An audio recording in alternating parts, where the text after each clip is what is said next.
शिल्पा शहर की पढ़ी लिखी और होशियार लड़की है, जिसकी शादी उसके पापा के सालों पुराने वादे की वजह से गांव के विकास से हो जाती है।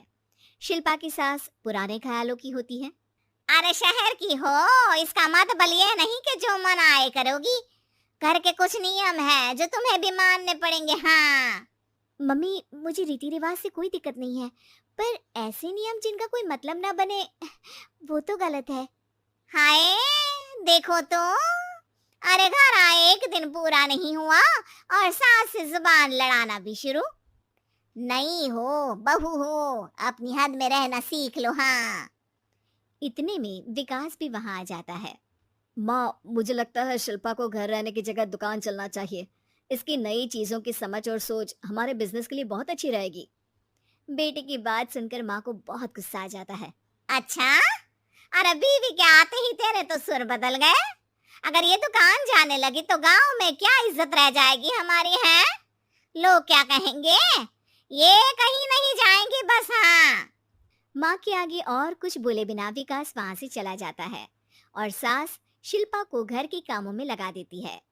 उसी रात विकास और शिल्पा साथ बैठकर बातें कर रहे होते हैं।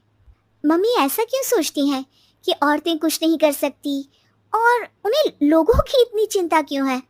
पापा की डेथ के बाद माँ ने दुकान संभालने की कोशिश की थी, पर लोगों ने उल्टी सीधी बातें सुनाकर उनका आत्मविश्वास इतना गिरा दिया कि वो कुछ कर ही नहीं पाई और सोचने लगी कि शायद औरतें ये सब कर ही नहीं सकती।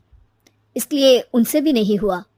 लोगों की यही तो दिक्कत है, उन्हें अपने से ज्यादा दूसरे की जिंदगी में स्वाद आता है। वैसे लोग जिनसे डरते हैं ना, उन्हें ही तोड़ने की कोशिश करते हैं। आप फिक्र मत करो, मम्मी की सोच बदलने का तरीका है मेरे पास। और अगले ही दिन से शिल्पा अपनी सास की सोच बदलने और लोग क्या कहेंगे के डर को खत्म करने की जद्दोजहद में जुट जाती है।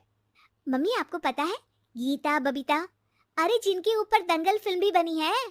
मैं फिल्म बिल में नहीं देखती। हाँ, वो हरियाणा की लड़कियां हैं, दोनों रेसलर हैं। उन्होंने जब ये शुरू किया था ना, तो लोगों ने बहुत बातें बनाई, बुरा भला बोला, मजाक भी बनाया, लेकिन उन्होंने ना किसी की सुनी, ना अपने ऊपर से विश्वास खोया और ना ही हार मानी। और देखो आज किस मुकाम पर है। अरे तो ये सब मुझे क्यों सुना रही है? हाँ, नहीं नहीं, बस ऐसे ही, हमें अपने आसपास की खबरें तो रखनी चाहिए ना। ऐसा कहकर शिल्पा अपनी सास को सोच में डालकर वहां से चली जाती है। अब शिल्पा हर दिन दुनिया के अगेंस्ट अपनी हिम्मत से सक्सेसफुल बनने वाली लड़कियों की कहानी अपनी सास को सुनाने लगती है। इसी तरह कुछ समय बीत जाता है। और माँ, आजकल बहुत चुप चुप रहती हो, सब ठीक तो है ना? बस कुछ सोचती रहती हैं, इसीलिए ज्यादा बोल नहीं पाती। ऐसा क्यों हुआ माँ, कोई दिक्कत है क्या? अरे तेरी पत्नी ही दिक्कत है? मैंने क्या किया? अरे रोज मुझे कुछ समझाने के मकसद से एक नई कहानी सुनाती है, पर खुद नहीं जानती कि मुझे सब पहले से पता है। हाँ, तो फिर दिक्कत क्या है माँ? लोग क्या कहेंगे? अरे उनका तो काम ही है कुछ ना कुछ कहना। आप ये सोचो कि उन्हें नजरअंदाज करके हम साथ मिलकर किस ऊंचाई पर पहुंच सकते हैं। बेटे और बहू की बातों से सोच में पड़ी माँ वहां से चली जाती है। अगली सुबह सबसे पहले तैयार सास आवाज लगाकर बेटी और बहू को बुलाने लगती है। अरे कहाँ सोते पड़े हो दोनों? किसी को घर में कोई काम नहीं है क्या? हाँ, सास की आवाज सुन शिल्पा भागती हुई कमरे से बाहर निकल आती है, जिसके पीछे विकास भी बाहर आ जाता है। मम्मी, आप इतनी सुबह तैयार होकर कहाँ जा रही हैं? अरे किसी नई शुरुआत से पहले भगवान का आशीर्वाद बनता है या नहीं? मैं सीधा दुकान जाऊंगी, तुम काम निपटा कर आ जाना है।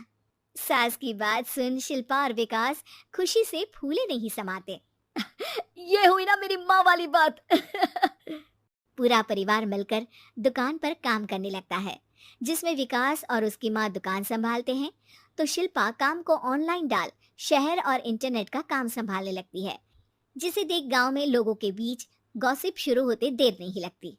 और अब क्या विकास भाई, अकेले काम संभल नहीं रहा था तो नौकर रख लेते हैं, और तो को यहाँ लाने की क्या जरूरत थी? इन्हें घर में जो काम बोलो वो तो सही से करती नहीं, यहाँ आकर तो तुम्हें डुबा ही देंगी। अरे भाई साहब, अगर आपके घर की औरतें सही से काम नहीं करती ना, तो हमें उससे कोई लेना देना नहीं। यहाँ आपकी पंचायत के लिए किसी के पास समय नहीं है। हाँ, करारा जवाब सुन बातें सुनाने आए लोग मुंह लटकाए उल्टे पैर वापस चले जाते हैं। वाह मम्मी, ये तो अब दोबारा कभी भूल कर भी यहाँ नहीं आएंगे। I am so proud of you. अरे बहुत हुआ, हाँ काम पर लगो चलो। तीनों आपस में काम बांटकर अपने अपने काम पर लग जाते हैं। इसी तरह दिनों के साथ महीने बीतते हैं, जिसमें शिल्पा की पढ़ाई, विकास की मार्केट स्किल और सास की फाइनेंशियल मैनेजमेंट से उनकी दुकान बहुत अच्छा बड़ा बिजनेस बन जाता है, जो गांव के साथ साथ शहर में भी अच्छा खासा मशहूर हो जाता है। अरे सच ही कहते थे तुम दोनों, लोगों का तो काम ही होता है कहना। अब हमें सुनना है या नजरअंदाज करना है वो तो हमारे ऊपर है। हाँ, आपकी शुरुआत में गालियां और आसमान छूने पर तालियां, ऐसे लोगों का तो काम ही है पलटना। इनकी बातों से हमें कभी अपनी राह बदलनी नहीं चाहिए, बल्कि अगर बातें बन रही है तो समझ जाओ कि रास्ता सही है।